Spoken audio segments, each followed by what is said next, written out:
मिर्जा साहब की वसीयत दरअसल गिफ्ट डीड है और इस गिफ्ट डीड के मुताबिक मिर्जा मंजिल तीनों बच्चों के नाम कर दी गई है।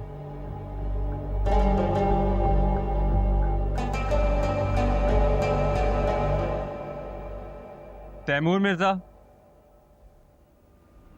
कायनात मिर्जा और हीर खावर कुरैशी। कहीं पे कोई हंसता है, कहीं पे कोई रोता है। मैंने सोचा इस वक्त सब लोग होंगे घर पे, तो आप जुबैर भाई, सुहेल भाई, तैमूर मिर्जा, आपकी फुप्पो और क्या नाम है उनकी बेटी का? हीर। हीर। जाइए सबको बुलाकर लाइए, एक जरूरी बात करनी है। देखिए प्लीज, आप किसी से कुछ मत कहिएगा। आगे घर का माहौल इतना खराब है, मसीद हो जाएगा। आपने जो कहना है आप मुझे कह दें। आपने तो हमें कुछ कहने का हक दिया नहीं, मजबूरन हमें अपने हक से दस्तबरदार होना पड़ा। अब जाइए सबको बुला कर लाएं, और हाँ आप भी आइएगा, आपका बैठना भी लाजमी है। सुनिए प्लीज, आप किसी से कुछ ना कहें। दादी आगे परेशान है, अब्बू मुझसे गुस्से हैं और मैं तो मुझसे बात ही नहीं कर रही। अच्छा,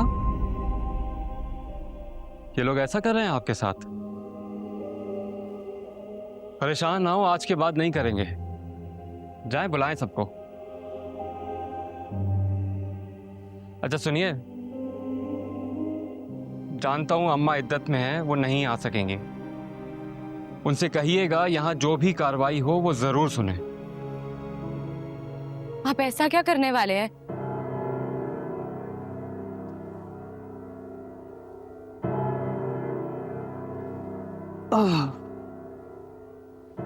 सिर्फ हुक्म की तामील, इसमें मेरा कुछ नहीं है। आप जाएं बेफिक्र होके। आप बेफिक्र रहें इसलिए छोड़ा है आपको। फिक्रमंद ना हो, चाहिए।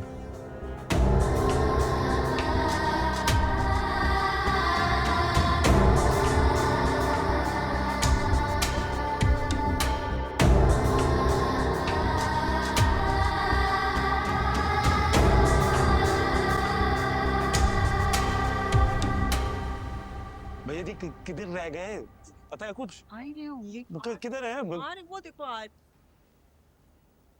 वो भाई पता नहीं कब से आए हुए हैं। कायनात बोल रहा है, बुला लो ना अच्छा। शोर में तो चले आप बताएं, आ गए। बैठिए, तशरीफ रखिए। आप सब भी बैठ जाइए।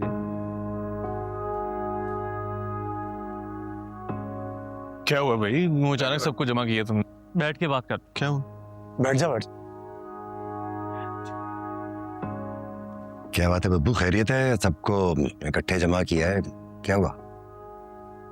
आप सबको जमा इसलिए किया गया है क्योंकि मिर्जा साहब का हुक्म था कि उनके जाने के बाद आप सबका कान पकड़ के यहाँ इकट्ठा किया जाए, तो बस वही कर रहा हूँ। अम्मा जी, आप सुन पा रही हैं मुझे? हाँ बेटा, सुन पा रही हूँ बब्बू। कहो बेटा, क्या कहना चाहते हो? मैं दरअसल अपना कुछ नहीं कहना चाहता। मिर्जा साहब ने मुझसे कहा था कि उनके जाने के बाद आप सबको यहां जमा करूं और उनकी वसीयत पढ़ के सुना दूं। बस वही कर रहा हूं। वसीयत? जी। अब्बा कब वसीयत कर गए? बड़े इंसान थे मिर्जा साहब, और बड़े लोगों को पता चल जाता है कि वो कब जा रहे हैं। बस सब कुछ करवा गए। बब्बू, सबको वसीयत पढ़ के सुनाओ। जी जी जरूर।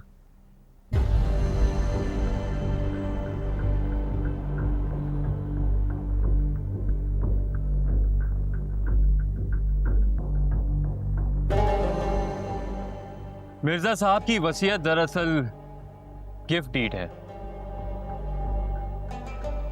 और इस गिफ्ट डीड के मुताबिक मिर्जा मंजिल तीनों बच्चों के नाम कर दी गई है।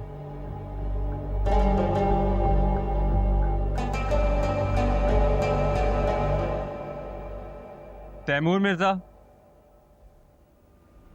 कायनात मिर्जा और हीर खावर कुरैशी।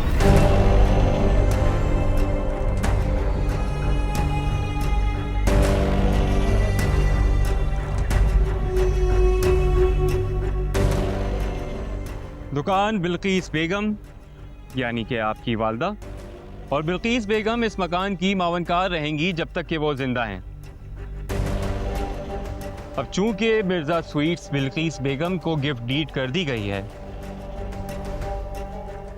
तो मिर्जा स्वीट्स का तमाम खर्चा और आमदनी सब बिल्कीस बेगम ही देखेंगी।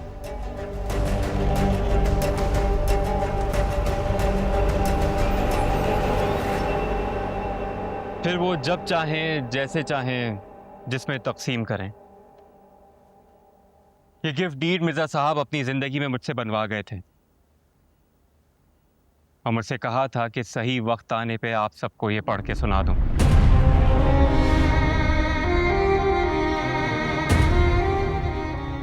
तैमूर मिर्जा, कल सुबह तैयार रहना, कोर्ट जाना है। कायनात और हीर, आप दोनों को भी साथ चलना होगा। कुछ अदालती कार्रवाई है, वो एक दफ़ा हो जाए तो इन कागजात को कानूनी हैसियत मिल जाएगी। लेकिन मैं ही क्यों? कायनात और तैमूर देख सकते हैं ना? आप तीनों जो हैं वो प्लीज यहाँ। अबे बब्बू, मेरी बात सुन। तू किस चीज का बदला ले रहा है भाई? मुझे तो समझ में नहीं आ रहा। क्या मेरी बात सुन, तेरे दिल में जो भी तसल तूने लगाई हुई है ना, निकाल दे यार, निकाल दे। कहां से तू ये जाली क्या ये गिफ्ट क्या होती है भैया जी? जब हमने तुझे समझा दिया, कह दिया यार कि तेरी शादी कायनात से ही होनी है, तो फिर यानी भैया जी आप कुछ बोल क्यों नहीं रहे यार? क्या आप 2 नंबर वो जो हमारा मुलाजिम है उससे शादी अपनी बेटी से करवा देंगे क्या? सुहेल बिल्कुल ठीक कह रहा है भाई, जो बात तय हुई थी वही होगी ना। अरे तय वही है जो तुम्हारा बाप कह गया है, तय वही है जो कायनात की मर्जी है, तय वही है जो अभी बब्बू ने पढ़कर बताया है। कहीं पे कोई हंसता है, कहीं पे कोई रोता